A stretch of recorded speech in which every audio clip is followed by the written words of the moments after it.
नमो बुद्धाय जय भीम. मी सतीश कुमार साळुंके. आज दिशा social media ह्या चॅनलच्या द्वारे ह्या महाराष्ट्रामध्ये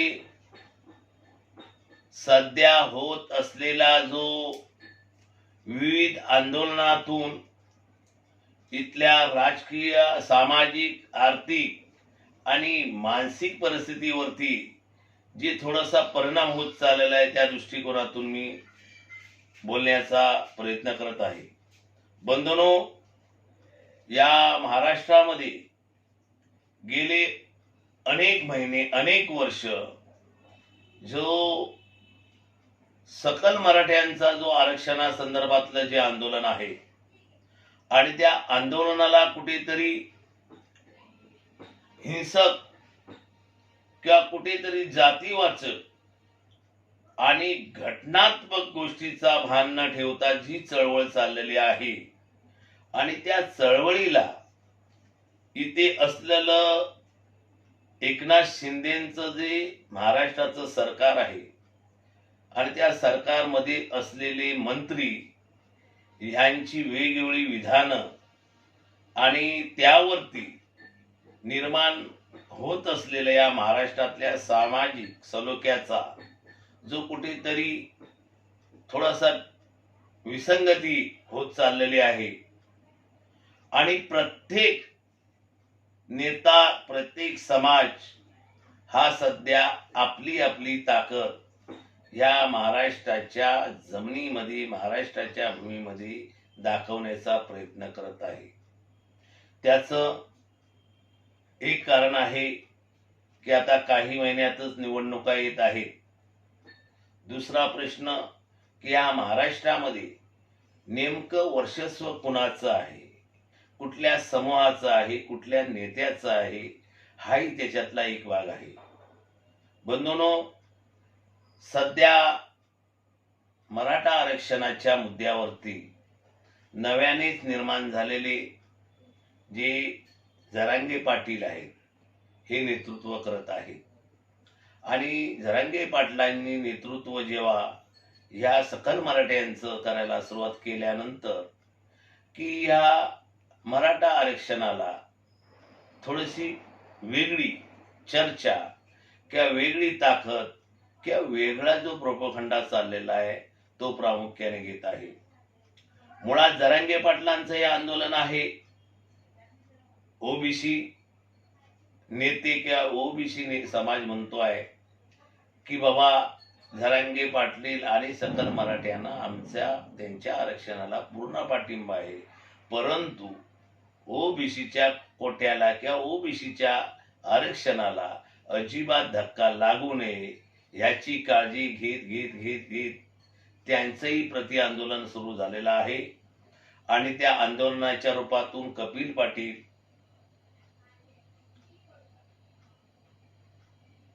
राजाराम पाटील, छगन भुजबळ किंवा अन्य जे ओबीसीचे नेते आहेत किंवा ह्या महाराष्ट्र राज्याचे जे विरोधी पक्ष नेते आहेत तेही ओबीसी असल्यामुळे ओबीसीच्या भूमिकेशी किंवा आरक्षणाच्या संरक्षणार्थ त्यांची ही भाषणं किंवा त्यांची प्रतिक्रिया ह्या महाराष्ट्राने ऐकलेली आहे.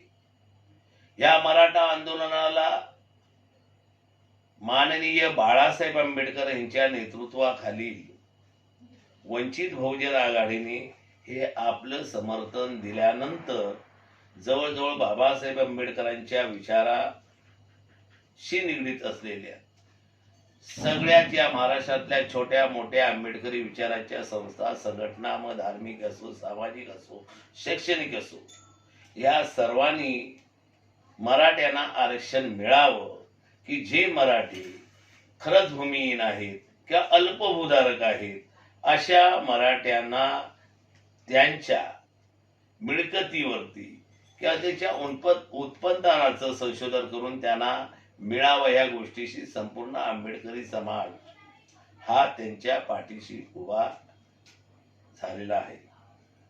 हा उभा होत असताना काही ओबीसी समाजातील साहित्यिक किंवा पुढारलेले पुढारी यांनी बरीचशी आपली तारेवरची कसरत करायला सुरुवात केलेली आहे. त्यामध्ये अनेक कळीचे मुद्देही आहेत. छगन भुजबळांचं भाषण आहे का किंवा इतरांची भाषणं आहे का, त्यामध्ये काही साहित्यिकही म्हणतात.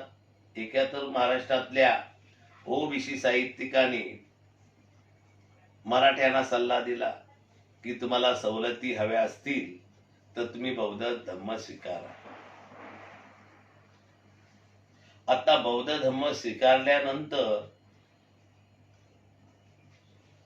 आरक्षण मिळतं हे या मान्यवर एवढ्या मोठ्या साहित्यिकाला समजू नये यापेक्षा या महाराष्ट्राची दुर्दैव दुसरं कुठलं असू शकत नाही की मुळात बाबासाहेब आंबेडकरांनी आरक्षण, जे आता तुम्ही आम्ही बोलतो आरक्षण, बाबासाहेब आंबेडकरांनी ज्या संविधान निर्माण केलं तेव्हा आरक्षण हा प्रश्नच नाही. बाबासाहेबांनी की जो जो घटक आहे की ज्याला हजारो वर्ष या देशाच्या सामाजिक, आर्थिक, राजकीय किंवा इतर सक्षम अशा असणाऱ्या संस्थानामध्ये किंवा संस्थांमध्ये त्यांना स्थानच कोणी दिलेलं नाही, अशा लोकांना त्या त्या समूहाच्या लोकसंख्येनुसार बाबासाहेबांनी लिहिलेल्या संविधानाने प्रतिनिधित्व दिलेलं आहे. परंतु त्या प्रतिनिधित्व ह्या गोष्टीला इथले राजकीय पुढारी, साहित्यिक, नेते ने अर्थात भोळी भावळी जनताही त्याला आरक्षण मानायला लागलेले आहे. ठीक आहे, आपण त्यांच्या भाषेतून आरक्षण बोलूया. आता ह्या गोष्टीतून माननीय बाळासाहेब आंबेडकरांनी आणि वंचित बहुजन आघाडी याने स्पष्ट केलेलं आहे की जे जरांगे पाटील सांगतात की आमची लेकरांना काय नाही, लेकरांना काय नाही, लेकरांना काय नाही. जरांगे पाटलांच्या आंदोलनाला आमचा पाठिंबा आहे. परंतु जरांगे पाटील साहेबांनी एक लक्षात घ्यावं की तुमची मुलं शिक्षणापासून वंचित आहेत, तुमची मुलं नोकरीपासून वंचित आहेत. या सर्व समूहाला, देशातल्या नागरिकांना नोकऱ्या, शिक्षण याची संधी संविधानाने निर्माण केलेले आहे. पण नोकऱ्याच राहिलेल्या नाहीत. जे मराठे आहेत या महाराष्ट्राच्या सत्तेमध्ये मराठे आहेत, ज्यांनी सत्ता भोगली त्या मराठ्याने इथल्या शासनाच्या शिक्षण संस्था मोडकळीत काढून स्वतःच्या शिक्षण संस्था या निर्माण केल्या. त्या शिक्षण संस्थेना इथलं सरकार, सरकारी जागा, सरकारी ग्रँट, सरकारी सगळ्या सुविधा देत असताना त्या शिक्षण संस्था ज्या प्रायव्हेट आहेत, त्या इथल्या कोण मुघल मराठी म्हणतात तर कोण निजाम मराठी म्हणतात की जे गेले हजारो वर्ष सत्तेत आहेत, जे ब्रिटिशांच्या सत्तेत होते आणि आताही सत्तेत आहेत महाराष्ट्राच्या, त्या सर्वांच्या शाळा आहेत, सर्वांची कॉलेज आहेत. आपण ह्या मुंबई शहरापासून थोडं इथे गेलो तर पनवेल ठिकाणी डी.वाय. पाटील हे शिक्षण सम्राट आहे, तेही मराठी आहे.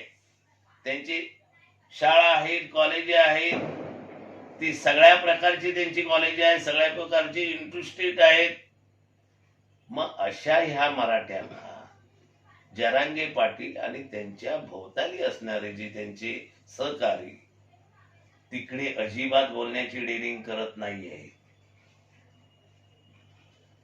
त्यांना अजिबात ते त्यांच्याकडे असणारे सरकारचं, स्वातंत्र्यानंतर असणाऱ्या सरकारची तिजोरी आहे, ज्यांनी ह्या शासनाच्या शाळा मोडकळीत काढल्याने स्वतःच्या शिक्षण संस्था बळकट केल्या आहेत सरकारच्या पैशावर. दुसरा प्रश्न आला आता नोकरीचा. ज्या संविधानाने, बाबासाहेबांच्या संविधानाने या देशातील एसटी, एनटी, ओबीसी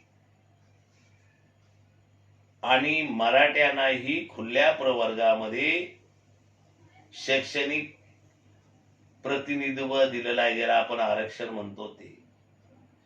पण प्रश्न इथे असा मोडतो की सरकारच्या नोकऱ्याच राहिल्या नाही. मग त्या नोकऱ्या गेल्या कुठे?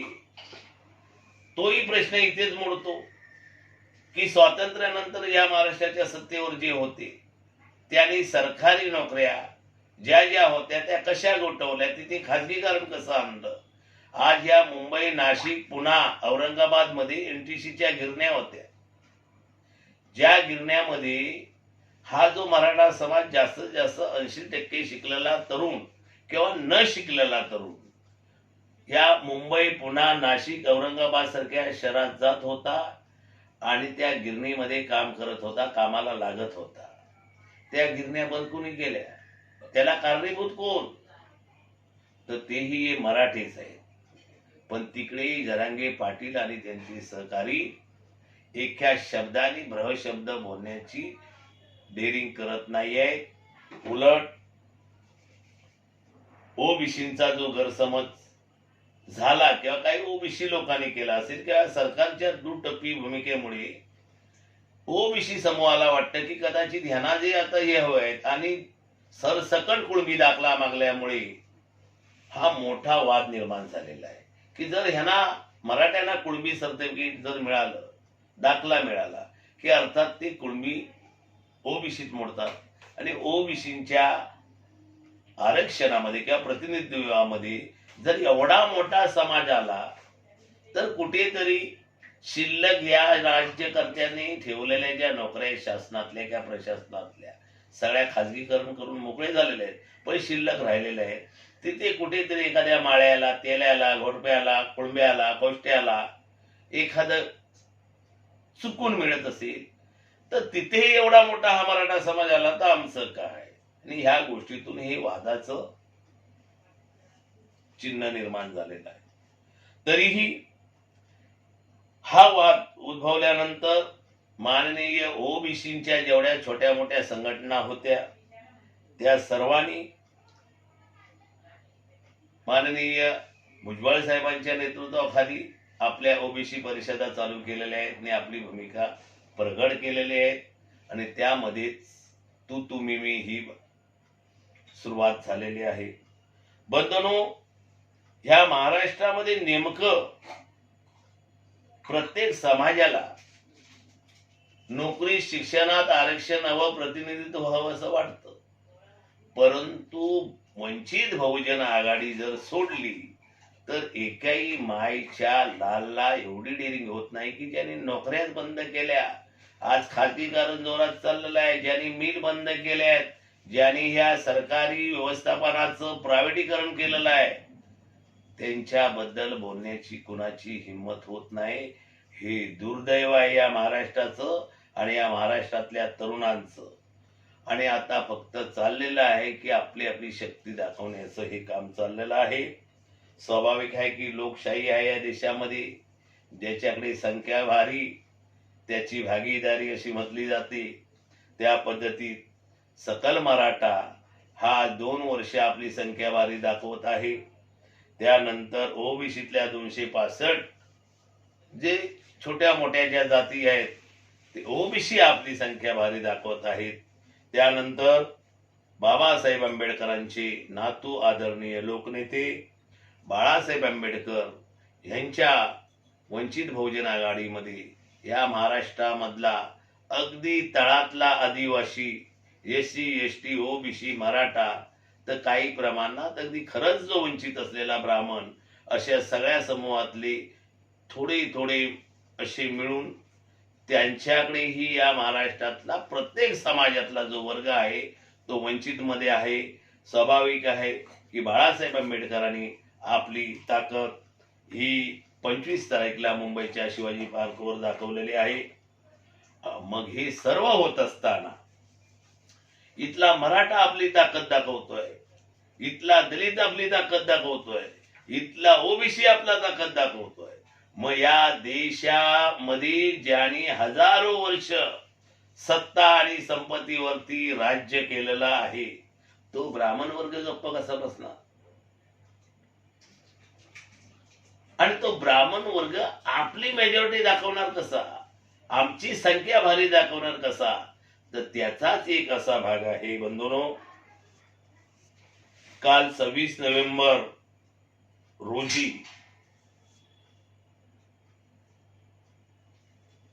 मुंबईमध्ये एक महारॅली निघाली. जवळ 50 ते 60 हजार लोक, छोटी छोटी मुलं, महिला, पुरुष त्या रॅलीमध्ये सहभागी झाली होती. रॅली ही शिवाजी पार्क मैदान ते जांभोळी पार्क मैदान, शिवाजी पार्क मैदान दादर येथून त्या रॅलीला सुरुवात झाली आणि त्याची अंतिम स्वरूप किंवा जो सभा संमेलन, सभेत रूपांतर हे मुंबई वर्डी येथील जांभोळी मैदानावरती झाले. ह्या रॅलीचं आयोजक होतं भारतीय जनता पक्ष आणि या रॅलीचे मार्गदर्शक होते की सध्या या महाराष्ट्राला आपल्या बोटावरती जे नाचवत आहे. आपण अनेक वेळा पाहिलं की हे महाराष्ट्र, काही वर्षापूर्वी आपण बोलायचं शरद पवारांच्या बोटावर नसतं, त्यानंतर महाराष्ट्रातले लोक म्हणायचे हे महाराष्ट्र स्वर्गीय बाळासाहेब ठाकरेंच्या बोटावर नसतं.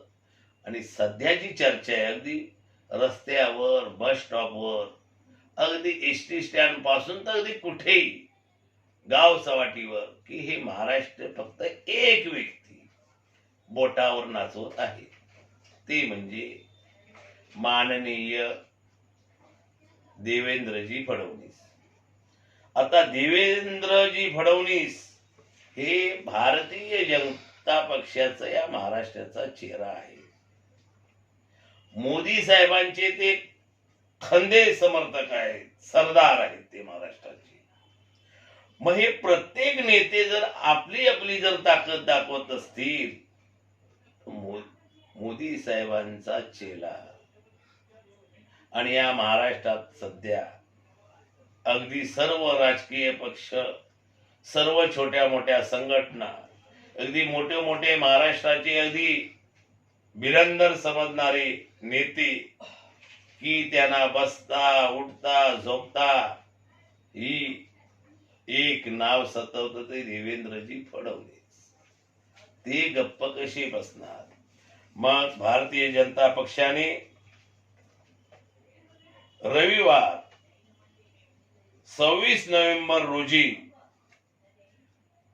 जनजाती संरक्षण मंच हा एक निर्माण करून या महाराष्ट्रातील जे आदिवासी आहेत, जे भटके मुक्त आहेत, जे ज्यांना मुंबई शहरच माहित नाही, अशा लोकांची रॅली आयोजित करून शिवाजी पार्क मध्ये रविवारी ह्या रॅलीमध्ये सहभागी होणारी जी आदिवासी आमचे बंधू भगिनी मोठमोठ्या एसीच्या बसमधून, बसच्या बसवरून तांडेच्या तांडी दादरला उतरवले आणि तिथून त्यांचा पायी रॅलीला सुरुवात झाली. अगदी जागोजागी मुंबईमधील भाजपच्या मोठमोठ्या नेत्यांची स्वागताची बोर्ड लागली, मोठमोठे कटआउट, आणि ते कटआउट लावून त्यांचं जंगी स्वागत करण्यात आलं. आणि त्यांच्या घोषणा काय होत्या हे ऐका. संविधान की ज्या संविधानाने जातीवाद, प्रांतवाद, भाषावाद हे नाकारलं, ते सर्व आदिवासी बंधू आणि भगिनी घोषणा देत होते. काय देत होते? जो नहीं भोलेनाथ का, जो नहीं भोलेनाथ का वो नहीं हमारी जात का. धर्मांतर बंदी झालीच पाहिजे.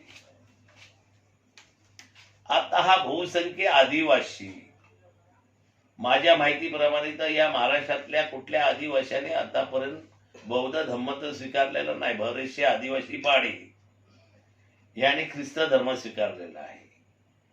आणि आता सध्या या 10 वर्षामध्ये आरएसएसचा जो अजेंडा आहे की एखाद्या जर आदिवाशाने ख्रिस्त धर्म जर स्वीकारला असेल तर त्याच्यावरती दबाव आणून त्याला वापस हिंदू धर्मात आणा, म्हणजे त्या आदिवाशात आणा. म्हणजे कुणाला कशाचं आणि बोडकेला केसाचं म्हणतात तशातलं चाललेलं आहे. ते बिचाऱ्या आदिवासींची मुलं बाळ ह्या उन्हातून जेव्हा ह्या दादरवरून प्रभादेवीच्या मार्गे जेव्हा जांभोळी मैदान वरळीकडे निघाले होते, मात्र एक झालं की त्या आदिवासी मुलांकडे, ज्यांना आज आदिवासी पाड्यात पाणी नाही, त्यांना लाईट नाही, त्यांना जेवण मिळत नाही, पण प्रत्येकाच्या हातामध्ये बिस्लरीच्या बाटल्या होत्या भाजपवाल्यांनी दिलेल्या. मला एकच म्हणायचं, अरे भाजपावाल्यानो आणि देवेंद्रजी फडणवीस साहेब, तुमची या बाळासाहेब आंबेडकरांनी शक्ती प्रदर्शन केली, या महाराष्ट्राला दाखवलं. जरांगे पाटील आणि त्याचे सगळे सहकारी नेहमीच आपले शक्तीचं प्रदर्शन करत आहेत. छगन भुजबळ, राजाराम पाटील या सर्व ओबीसी नेत्यांनी आपली शक्ती दाखवली.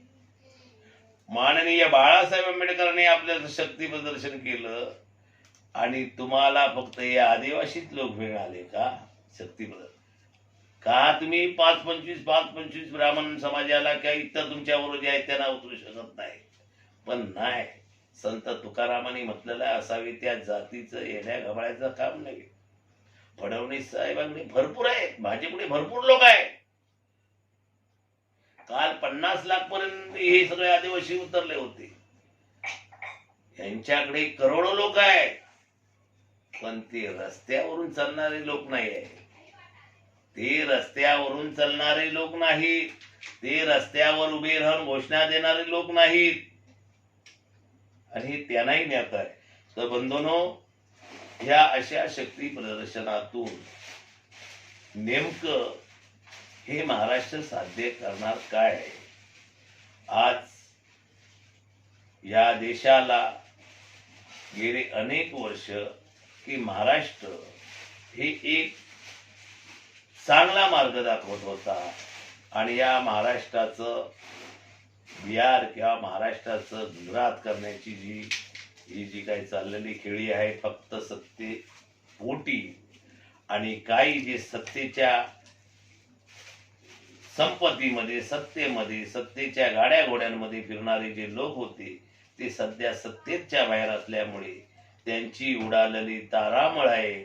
आणि ह्या सगळ्या सूडबुडीपोटी या SC ST OBC आणि आदिवासी समाजाचा जो काय वापर केला जातो आहे, हा चुकीचा आहे आणि हा घटनाबाह्य आहे. ज्यांना खरंच या सगळ्या समाजाचं जर विकास व्हावा असं वाटत असेल, तर ज्यांच्याकडे जेव्हा जेव्हा सत्ता अनेक वर्ष आहे, ह्याने का सत्तेचा वापर त्यांच्या विकासासाठी केला नाही, केव्हा ज्या घटनात्मक नाही. आज आदिवासींसाठी महामंडळ आहे. आज जे आदिवासींच्या जे महामंडळ जे आदिवासींच्या विकासासाठी आहेत, त्या आदिवासींमधले आपल्या मर्जीतले लोक किंवा आपले झेंडे घेणारे लोक, या सत्तेत बसणारे लोक, त्यांना त्या महामंडळाचे प्रमुख नेमतात. त्यानंतर ह्यांची खरंच यांची तयारी का होत नाही की त्याच्याकडून हे आदिवासी विकास मंडळाकडून एवढे लाखो करोडो रुपये आम्ही खर्च करतो, त्यामध्ये कुठल्या कुठल्या आदिवासी पाड्यामध्ये तुम्ही कुठली प्रगती का कुठलं विकास कार्य केलं, हे विचारण्याची यांची ताकद नाही. कारण ह्यांना ते हवे आहे असे ते ठेवायची. संविधानिक पद्धतीने एखाद्या आदिवासी किंवा त्यांचे प्रतिनिधी आपल्या मर्जीतले किंवा आपल्या तालावर नसणारे त्यांना महामंडळाचे अध्यक्ष चेअरमन वगैरे करायचे. आणि जेव्हा आपल्याला असं शक्ती प्रदर्शन करायचे असेल, तेव्हा त्यांच्याकडे गाड्या घोडे हे सगळं सामान सुपूर्द करायचं आणि सांगायचं माणसं घेऊन या. तर ही पद्धत लोकशाहीला आणि देशाच्या प्रगतीला ही चुकीची आहे. सगळ्या महाराष्ट्रातील जनतेने एकच लक्षात घ्या की तुमचा विकास हा बाबासाहेब आंबेडकरांनीच केलेला आहे. आज बाबासाहेब आंबेडकरांनी हजारो कॉलेजे बांधली, आज जे शिक्षण शिक्षण शिक्षण आमची मुलं शिकत नाही म्हणून जे मराठा सकल मराठाचे बरेचसे नेते नव्हे परंतु ते छोट्या छोट्या मुलींना वगैरे मुलांना बोलायला लावतात की आम्हाला शिक्षण मिळत नाही शिक्षण. अरे बाबांनो, हे विचारा, तुमच्या आई वडिलांना विचारा की बाबासाहेब आंबेडकर हे जेव्हा या देशाचं राजकारण समाजकारण करत होते तेव्हा तुमचेही बापदादा राजकारणात समाजकारणात होते. मग बाबासाहेब आंबेडकर शेकडो कॉलेज बांधू शकतात. बाबासाहेब शेकडो कॉलेज बांधल्यानंतर त्या विद्यार्थ्यांना, ग्रामीण भागातला विद्यार्थी जो शिकायला येणार आहे त्यासाठी हॉस्टेल बांधू शकतात. मग त्यांच्या बापदादांनी ते का नाही केलं? हे प्रश्न ज्यांना विचारायचे त्यांना न विचारता कुठेतरी चुकीच्या मंचावर चुकीच्या लोकांना उद्देशून बोलणे हे घटनाबाह्य आहे. कृपा करून हे प्रत्येकाने थांबवा. आणि जे जे तुम्हाला बोलायला लावत आहेत ऐकला का, तर ते चुकीचं आहे. त्यांना सांगा की तुम्ही उंटावरून बसून जे शेळ्या हाकलण्याचे काम करणार आहेत यांच्या संगती, यांची मार्गदर्शन, यांचे गाईड हे बंद करा. आणि बाबासाहेब आंबेडकरांनी निर्माण केलेल्या संविधानाच्या महिन्यात सर्व प्रामाणिकपणे जर सन्मानपूर्वक तुम्ही राहिलात तर प्रत्येकाचा विकास होईल. या महाराष्ट्रामध्ये बौद्धांचा जो विकास झालेला आहे तो विकास झालेला आहे बाबासाहेबांमुळे झालेला आहे. बाबासाहेबांनी त्यांच्यासाठी हजारो कॉलेज बांधले, तिथे तो शिकत आहे. बाबासाहेबांनी त्यांना देव धर्म हे सगळ्या गोष्टी ज्या हे थोतांड सोडायला लावले त्याच्यामुळे ते थोतांड सोडून ते विज्ञानाच्या मागे लागले, ते सुज्ञानाच्या मागे लागले. ते हे अज्ञानपणा सोडा आणि स्वतःची प्रगती करा, स्वतःच्या मुलाबाळांची प्रगती करा. एवढाच आमचा या दिशा सोशल मीडियाच्या वतीने तुम्हाला सल्ला आहे किंवा निवेदन आहे. नमो बुद्धाय. जय भीम.